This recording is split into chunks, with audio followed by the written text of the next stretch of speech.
Good day. Welcome to a special edition of Spotlight on Mahopac Schools. I'm Eric Gross, your host, along with Superintendent of Schools Anthony DiCarlo and a very special guest, State Senator Peter Harckham. Anthony, good seeing you, sir. Remotely now. Yes, it's the new world, Eric.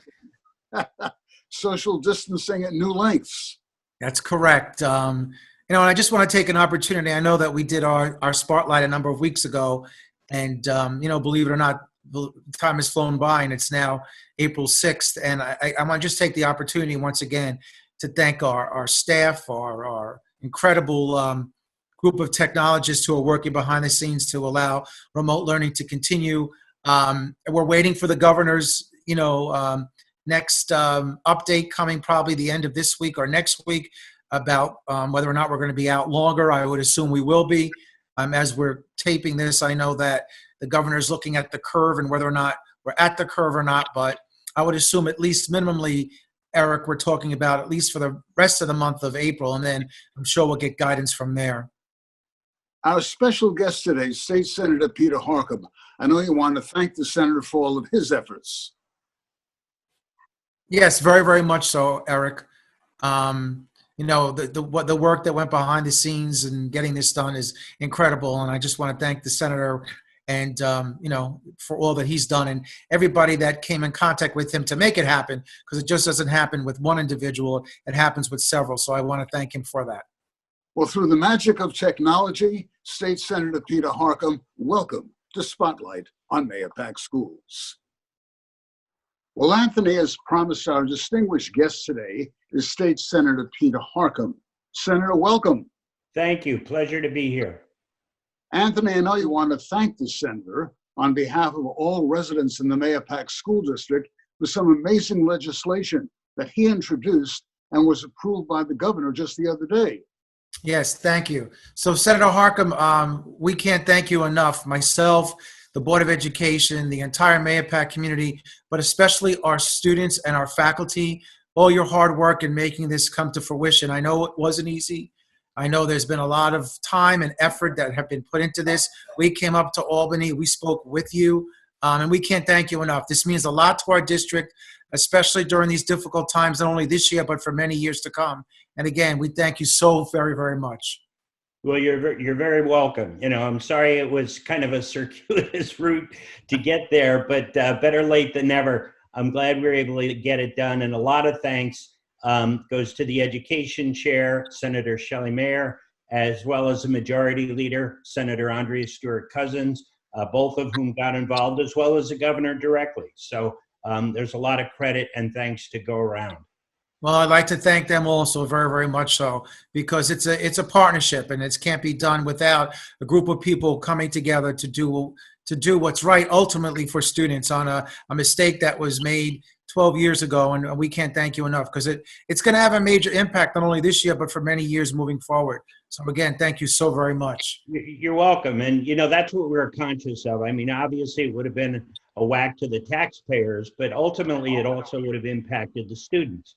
As we discussed, fewer teachers, fewer services, and in a year where kind of the bottom fell out of the budget, it was critical that we get you that relief, and ultimately we were able to. No, we thank you very, very much.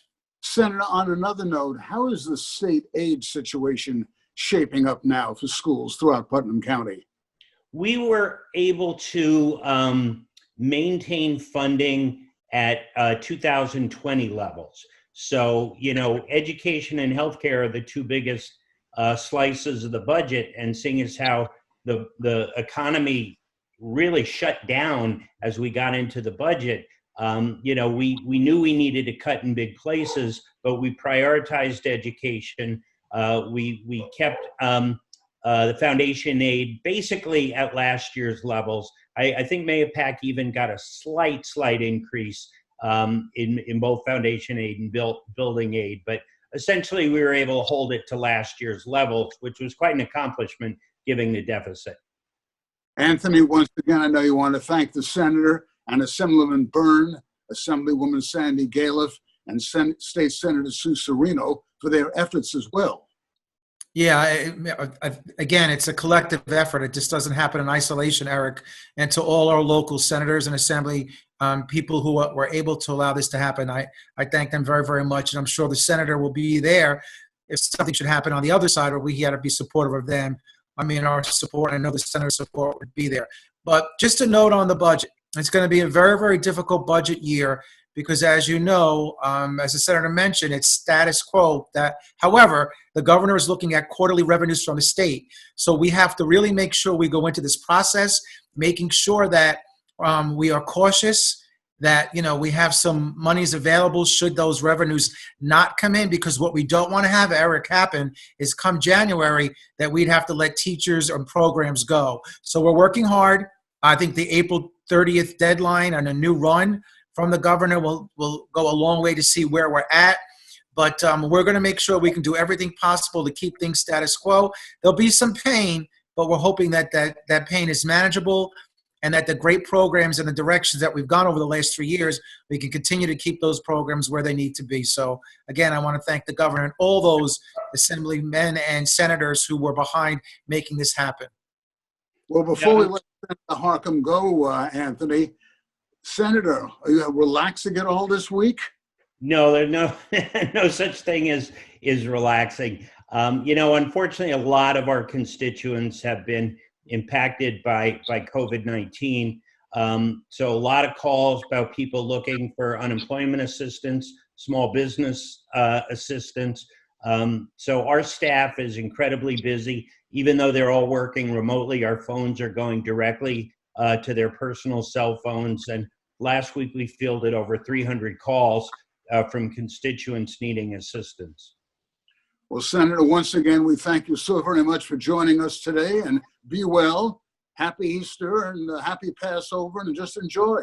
And to you both as well, thanks for having me. And I'm sure we'll be in close contact as we move forward into the fiscal year.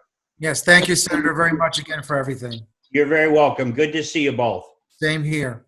Anthony and I will be right back. Well, Anthony, we're talking to the senator about the school budget. How is that shaping up? I know you're meeting with the Board of Education on a regular basis now. Yeah, so it's very interesting, Eric, because it is not going to be a very easy budget year. The 2021 budget, as you know, last week when they did approve the budget, they talked about quarterly updates because it really depends on the revenue that the state brings in. So you can come up with a number, but that does not mean that that number is going to stay there for the entire year. So we're working really hard on making sure that we keep our programs intact, our strategic plan that we adopted last year, that we can, to the best of our abilities, make sure we continue on that pathway. With that being said, April 30th will be the first update of revenues and where we're at with the budget. And then based on that number, that's going to drive a lot of our discussion moving forward on where we can make some cuts, where we can make some modifications in our budget as we move forward from last year. Again, trying not to the best of our ability, cut into the core of our programs that we've established over the last 3 years. We are remotely broadcasting and talking to each other today. How is the remote learning resources coming along in the Mahopac schools? So, Eric, that's a great question. We continue to do this. As you know, the governor gave a guidance, and they basically told all districts that you had to keep schools open between April 1st and April 14th. That was somewhat problematic because, Eric, we were one of the first districts to get out and doing distance learning. So we did not take our spring break early on. We didn't need to because we were ready to go. A lot of surrounding districts took their break early because they had to get ready to do their distance learning. We did not. So we wind up in the fact that we had to lose our spring break because of the fact that the governor said he wanted learning to go on. So our teachers and our students have been great with it. As we get into the next couple of weeks, Eric, and we see what the state is going to be doing with its Regents exams, it's going to be important because that will kind of drive what we're doing. But irregardless, whether we have Regents exams or not, Eric, we have to get kids ready for next school year. So, and that's going to be important. So I think what you're going to see is over the next couple of weeks and the next couple of months is that fact. So when we're looking at getting kids ready, some of the work and some of the workload may get increasingly more and more. But what's important, Eric, is there's a big issue there about why aren't kids aren't in front of their computers for like 6 hours a day and having like a regular schedule. Eric, first of all, there's security issues with regards to this. You just cannot get on a Zoom and broadcast for 6 hours at a time. Not that easy. And there are a lot of legal issues that go with it that we are taking advice from counsel. We have hacking going on. We have kids getting other kids to go into their sessions. So that's why we are going asynchronistic, and we'll continue to do that for the security of the district as well as the security for students. But you will be seeing over the next couple of weeks some changes as we continue with distance learning. What about spring athletics, Anthony? Any update on that? Yeah, again, the mystical magical date is April 30th. That's when the state Department for Athletics is going to make a determination on whether there will be state championships or not. Eric, I sit on the executive council for Section 1 as well as the athletic council. We would love to at least be able, if we can, again, it's all about social distancing, and we're not going to determine that. That'll be determined by the state and the governor. We'd like to at least see if we can have sectional championships. That would be the best case scenario. Again, but that's all going to depend upon social distancing and what those requirements are. But we'll know more on or about April 30th. Food, very, very critically important. How is the Mahopac School District doing with the food services now? Yeah, we're doing very well. We're averaging between 150 and 175 lunches per day. We have our pickup, grab and go on Mondays and Wednesdays from 11 to 1 at Mahopac High School, and it's going very, very well. We're also, Eric, along the way, any individuals are having difficulty with Wi-Fi connections, we're going out and giving them MiFis to be able to get them on. So we're trying every which way to make sure that we get every single student what they need during these difficult times. The underserved population, that's also a concern, not only in Mahopac, but throughout the area. Is anything being done there? Yeah, we're working very closely with the county, Eric. We're constantly updating our website and information being shared about local pantries that are open locally and throughout Putnam County so that people can take advantage of that as needed. So we're always in update. As far as what I do every day, I'm on updates with the county on a daily basis. I'm on updates for Putnam Northern Westchester BOCES superintendent. So we are trying to the best of our collective abilities to really get and join forces where we can to help our students and their families. So even though schools are closed for all intents and purposes, Anthony DiCarlo and the other superintendents are working not 24 hours a day, but 26 and a half hours a day. Yeah, I mean, and as you know, Eric, and you and I have been in constant communication with one another. A lot of times the governor will talk at his press conferences every day, and then people interpret what he's saying, and then sometimes we have to wait for days and days to what the guidance actually is, and that sometimes gets to be very disconcerting because people will say, well, but he said this. Well, he might have said it, but it really is not what the guidance is because sometimes things change, and that sometimes has been somewhat problematic. For example, spring break. We originally thought we could have it. And then, of course, it was taken away. So those are some of the things that we have to deal with on a daily basis. And you know what? The Mahopac community and the parents have been wonderful. They understand this is new to all of us, and they've been very patient as we go through this. And we will get through it. As to how long we're going to be out, I can't answer that. Anthony, your wish for the Mahopac community for the upcoming holiday weekend? Well, you know what? I think it's very, very important for people to take that time out and to kind of self-reflect, to kind of regroup themselves, like we're doing virtually get together with families, and whether it's church or synagogue, and come together and pray for each other, pray for our families, pray for the world, right? It's not just the United States, that we come out of this and that we learn a lot with regards to this and how important family is and how important friends are. It's going to be a different world, Eric. It's not going to be the way it was. I think there are going to be a lot of changes that we're going to have to adapt to, and humankind does that. And I'm sure we will do that. Schools will do that. Communities will do that. And ultimately, we'll come together. We'll mourn those who have died, because every one of us has been touched by a death with regards to this, and we'll mourn that.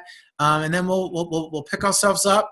And Mahopac is great for doing that, getting itself together, and then, starting off wherever we left off, and then go on into hopefully a bright and shining future. Anthony, we thank you so much for joining us. Of course, our hats off, a special shout out to our friend Stas Przmilski for putting this production together. Yes, thank you very much. And I'm sure we'll be doing this in the near future again, as we update information as it's happening literally every single day. So thank you, Eric, and thank you, Stas. Anthony DiCarlo, Superintendent of Schools of the Mahopac School District.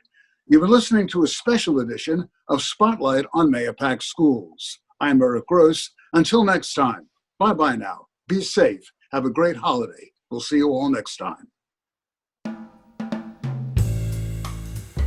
For more information, please visit our website, www.mahopac.k12.ny.us.